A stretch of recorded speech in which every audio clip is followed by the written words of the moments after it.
안녕하세요. 김태훈의 현명한 투자자 방송 시작하겠습니다. 본 영상에서 다루는 내용은 투자 권유가 아니며 각 개인의 투자 판단에 대한 책임을 지지 않습니다. 별도 SNS 채널 가입을 유도하거나 투자 권유 및 유료 리딩 서비스를 홍보하는 불법 사칭 계정에 유의하시기 바랍니다. 자, 오늘은 이 한강 작가가 노벨 문학상을 수상했다는 게 우리 증시에도 큰 영향을 미치고 있습니다. 이 한강 작가의 그 과거 발표했던 작품들이 거의 대부분 교보문고나 이런 알라딘문고 같은 이런 서점에서 베스트셀러 이름을 다 올리면서 거의 20위권까지 이 한강 작가의 이 작품들로 아예 그냥 도배가 돼 버렸습니다. 그리고 일찌감치 종이책들은 이 재고가 소진되면서 전자책 쪽으로 수요가 몰리고 있는 그런 모습입니다. 지금 한강 작가의 이 노벨문학상을 수상한 작품들 이제 대부분 다 종이책으로는 단 이틀 만에 금요일날 발표하고 토요일, 일요일 이틀 만에 그 재고가 거의 50만 권 모두가 팔려나간 걸로 알려져 있고 지금 재고가 다시 입고되는 건 5월 18일 날 이후나 되는 걸로 알려져 있기 때문에 지금 이 관련된 출판사에서 거의 뭐 윤정기를 24시간 돌린다는 말을 하고 있습니다. 그래서 전국으로 이 종이책들이 팔려나오고 있고 지금 일본이나 좀 미국이나 유럽 같은 이 그 나라에서도 번역본에 대한 수요가 엄청나다고 합니다. 그도 그렇게 이제 우리 한국 작가, 한국의 문학에 대해서 잘 모르고 있던 외국인들이 이제 한국의 작품들에 대해서 한번 알게 되고 또 이게 이제 K 컨텐츠처럼 예전에 이제 영화나 드라마 이런 것들이 이제 넷플릭스나 이걸 통해서 알려지면서 이 사람들이 이 K 컨텐츠를 찾는 그런 사람들이 이제 그 이런 문학에서도 이 한국의 K 컨텐츠가 갖고 있는 그 파워, 힘을 이제 알게 되면서 이 한국어 번역본들을 구해서 읽어보려고 많이 노력하고 있죠. 그러면 전반적으로 이 K컬처에 대한 이 수요가 늘어나는 효과를 누릴 수 있습니다. 전반적으로 이 노벨 문학상까지 타면서 한국의 문화 수준이 굉장히 높다는 걸 전 세계적으로 알리고 또 한국 제품에 대한 그 신뢰도, 인지도 등을 높일 수 있어서 전반적으로 우리나라로서는 굉장히 큰 이게 이제 단순히 이 한강 작가가 뭐 몇억 원의 그 상금을 받겠다는 걸 언론에서는 보도를 하지만 한강 작가로 인해서 한국 메이드 인 코리아라는 이 K 컨텐츠나 K 브랜드에 대한 인지도나 이 수준이 막말로 진짜 4배로가 올라가게 되기 때문에 한국 제품에 대한 이 세계인들의 인식이 또 바뀌는 그런 계기가 되는 것이죠.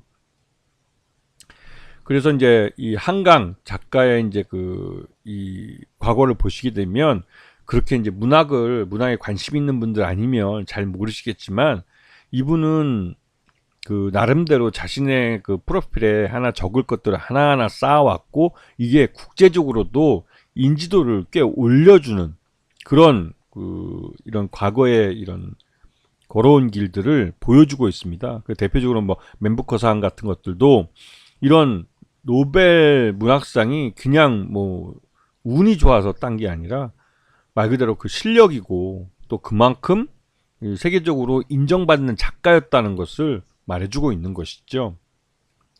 그래서 이 토요일 일요일 날 지금 교보문고 같은 경우는 소년이 온다 이 광주 민주항쟁을 다룬 소설인데요.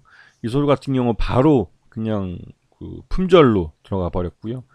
그래서 지금 15일 날 지금 윤정기 돌려서 15일 날 종이책으로 다시 나올 수 있다고 하는데 일단은 뭐 기다려 봐야 될 것 같고요. 왜냐면 이 워낙 이 찾는 데가 많다 보니까 이거를 찍어내도 어느 뭐 서점이 먼저 가냐거든요. 말 그대로 이제 출판사 앞에 트럭 갖다 놓고 현금을 들고 와야 이 물건을 책을 빼주기 때문에 뭐 이런 사태가 벌어진 겁니다. 그리고 채식주의자 같은 경우도 16일이나 돼야 이 재고를 확보할 수 있다고 하니까 이 품절 행렬이 대단하다는 걸 느낄 수가 있죠.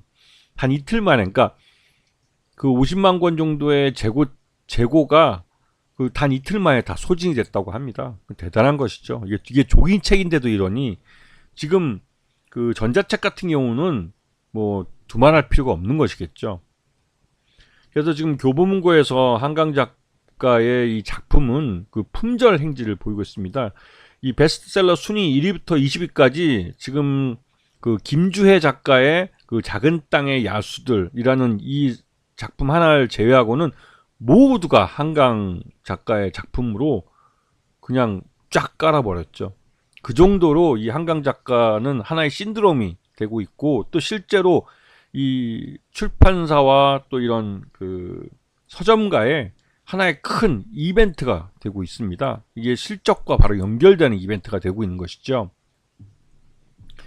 보시면 쿠팡에서도 갖고 있던 재고가 거의 대부분 다 소진된 걸 볼 수가 있습니다. 이게 이제 이 창비가 이 소년이 온다와 채식주의자 모두 이 창비에서 이 찍어냈고, 작별하지 않는다는 문학동네라는 출판사에서 했는데요. 이 양쪽 다 모두 그 재고가 소진되어 있는 상태입니다. 자, 그리고 지금 이 증시에서도 이 한강 작가의 이런 그 노벨 문학상을 탄 것이 하나의 그 신드롬이 되고 있고 영향을 미치고 있는데요. 대표적으로 예스24 같은 경우는 온라인 서점으로 지금 상장이 되어 있는 업체고, 실제로 이 회사는 그 이 책을 유통을 해서 수수료를 받기 때문에 이 책이 그 한강 작가의 책이 한꺼번에 많이 팔려나가면서 관련된 수수료 수익이 엄청나게 늘고 있는 것이죠. 그래서 이틀 연속 상한가를 치를 수밖에 없는 게 그 정도의 실적을 돈을 벌어다 주고 있는 상황이기 때문에 그렇습니다. 그리고 이 예스24의 그 모회사인 지주회사죠. 한세 예스24 홀딩스라는 회사는 이 자회사의 실적이 좋아지면 그 자회사의 실적을 갖고 지분법으로 먹기 때문에 그 수혜를 받기 때문에 한세 예스24 홀딩스, 즉 지주회사도 수익을 볼 수가 같은 것이죠. 그래서 동반해서 주가가 급등하고 있는 것입니다. 그리고 컴퍼니 K라는 회사도 급등을 했었는데요. 이 컴퍼니 K는 이 비상장 업체이지만 그 전자책 국내 1위 업체인 리디북스를 갖고 있는, 거기에 주요 주주로 참여하고 있고 지분을 갖고 있고, 이 리디에 투자한 이 투자 조합이 최근 들어서 이제 만기가 돼서 이제 거의 한 7년 내지 운영 기간이 끝나서 청산 작업에 들어갔습니다. 그러면서 이제 이 리디북스 같은 경우는 이제 상장을 앞두고 있기 때문에 이 주식을 그 주요 주주, 그러니까 이 투자 펀드에 참여한 주주들에게 그 현물로 갖고 있으면 현물로 그 넘겨주든지, 아니면 이거를 세컨더리 펀드에 넘겨가지고 현금을 넘겨주든지 하는데요.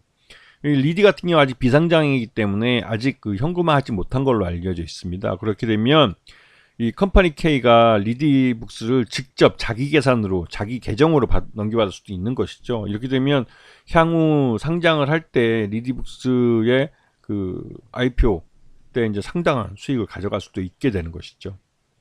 자, 그리고 다산 네트워크스 같은 경우는 앞에서 말씀드렸지만 이 소년이 온다 같은 그 책을 출판한 이 창비사의 서적 물류를 계약한 이 서적 물류 사업을 하고 있는 회사입니다. 당연히 뭐 다산 네트워크스 같은 경우는 이 창비가 찍어내는 책이 뭐 말 그대로 이제 그 날개도 치지 팔리기 때문에 여기에 대한 물류 비용도 함께, 왜냐면 이게 한 번 배달할 걸 2번 하고 3번 배달하게 돼 버리니까 그만큼 물류 비용이 많이 들어가고, 그게 다산 네트워크에는 수익으로 돌아올 가능성이 있다는 말이 나오고 있습니다. 자, 그리고 밀리의 서재 같은 경우도 지금 한강 작가의 주요 작품을 출판한 이 출판사 창비에 컨텐츠 공급 계약을 맺었다고 이제 알려져 있죠. 즉, 이 창비사의 여러 그 책 서적들을 온라인으로 이 디지털 서적으로 이제 전자책으로 이제 유통하는 일을 밀리의 서재에서 할 수 있기 때문에 밀리의 서재 같은 경우는 이번 기회에 꽤 큰 실적 호전을 보일 수 있는 기회로 작용하고 있는 것이죠. 그런 면에서 이 밀리의 서재도 실질적인 수혜를 받는 회사라고 볼 수가 있습니다. 자, 그리고 맥스트 같은 경우는 전자책 플랫폼인 부기호의 지분 100%를 보유한다고 주가가 급등을 했는데요. 맥스트 자체의 사업은 아직까지 그렇게 뭐 별 볼 일 없지만, 요번 이 한강 작가의 테마바람을 타고 이 전자책 플랫폼 부기호라는 지분을 100% 갖고 있다는 점. 즉, 하지만 이제 부기호가 이 한강 작가의 책들을 직접 유통을 하는지는 아직 뭐 들어가 보니까 직접 알 수는 없겠더라고요. 그런데 그런 면을 생각해 보면 이 전자책 플랫폼이라는 게 말 그대로 이제 전자책의 유통 그 창고이기도 하고 또 이게 이제 고정 그러니까 구독 경제처럼 운영이 되고 있어서 이 사람들의 독서 열기가 또 하나의 수익이 될 수도 있는 기회로 작용할 수 있기 때문에 그런 면에서는 수혜를 볼 수 있지만 직접적인 수혜 종목이라고 보기엔 좀 어려운 측면이 있죠. 그리고 한국재즈 같은 경우는 요번에 그 한강 작가의 작품인 채식주의자 내지를 한국재즈의 특수 백상제를 사용했다고 적극적으로 회사가 나와서 홍보하고 있는 상황입니다. 이거는 일종의 주가관리 차원에서 나오는 것이고 이런 사실이 알려지면서 주가가 아주 급등을 해버렸습니다. 굉장히 이 백상지란 종이를 만드는 회사이기 때문에 그 자체 사업으로서는 크게 수익을 낼 일이 별로 없는 굉장히 오래되고 안정적인 그런 회사이기도 한데요. 근데 요번에 이 채식주의자라는 책이 많이 팔릴 수 있게 되면 그 안에 이제 한국재즈의 특수백상지가 사용되기 때문에 일부 수혜를 입을 가능성이 있다는 말이 나오고 있습니다. 자, 그래서 지금 한강의 노벨문학상 수혜를 직접적으로 보는 예스24나 한세예스24 홀딩스, 밀리에서제나 다산네트웍스 이런 회사들하고 한강 노벨문학상의 테마 바람을 타고 이제 주가가 움직인 웅진이나 웅진 싱크빅, 예림단이나 삼성出版사 같은 업체, 그 다음에 같은 컨텐츠를 유통하는 와이랩이나 미스터블루, 핑거스토리 같은 이런 업체들은 똑같이 그냥 그 언론에서는 뭉뚱그려서 한강 노벨문학상 수혜주라고 부르지만 실질적으로 그 안에 들어가서 이게 한강의 노벨문학상을 받은 작품들이 실제로 수익을 갖다 주는지를 살펴보면 이게 좀 달라지게 되는 것이죠. 그래서 일반적으로 테마주는 그 테마 바람이 불 때는 한꺼번에 움직이지만 그 움직이는 기간이 길어지면 그에 따라서 내부적으로 실제 수익을 받는 업체와 그렇지 못한 업체가 나눠지게 됩니다. 이러한 부분들을 잘 보시면서 실제로 그런 테마 바람이 실적과 연결되는 종목을 고르셔야 나중에라도 이 실적에서 이제 이런 테마 바람이 지나고 났을 때도 이 주가가 급등하다가 다시 급락을 하더라도 손해가 덜 보게 되는 것이죠. 물론 그 오르는 때에 팔아치우고 나오면 그만큼의 오른 것만큼을 이제 수익으로 가져갈 수 있습니다. 근데 그런 면이 굉장히 이 테마 바람 움직이는 것은 그 짧은 단기간에 주가가 급등하는 거기 때문에 이 변동폭이 워낙 크기 때문에 실제로 이 하루 종일 주식시장을 보고 있지 않으면 그 타이밍을 잡아내기는 좀 어려운 측면이 있죠. 물론 이 지금 그 한강 작가의 이 테마 바람은 노벨문학상 수혜 테마 바람은 며칠을 가는 지금 바람이기도 합니다. 지난 금요일부터 시작해서 토요일 일요일은 장이 쉬었지만 오늘 월요일까지 또 내일까지도 연결될 수 있고 특히나 이 책이 지금 재판돼서 다시 또 서점가에 깔리면 그에 따른 판매 호조가 이제 숫자로 다시 또 나오게 됩니다. 아까 앞에서 이제 그 베스트셀러 목록에 1위부터 20위까지 그 딱 한 분 빼고 이제 그 거의 19권이 모두 한강 작가의 작품이었던 것처럼 이렇게 이제 숫자로 나오기 때문에 실제로 이 수혜를 보는 업체와 그렇지 않은 업체들은 날이 지날수록 차이를 보이게 돼 있는 것이죠. 아시겠죠? 자, 오늘 방송 여기서 마치겠습니다. 감사합니다.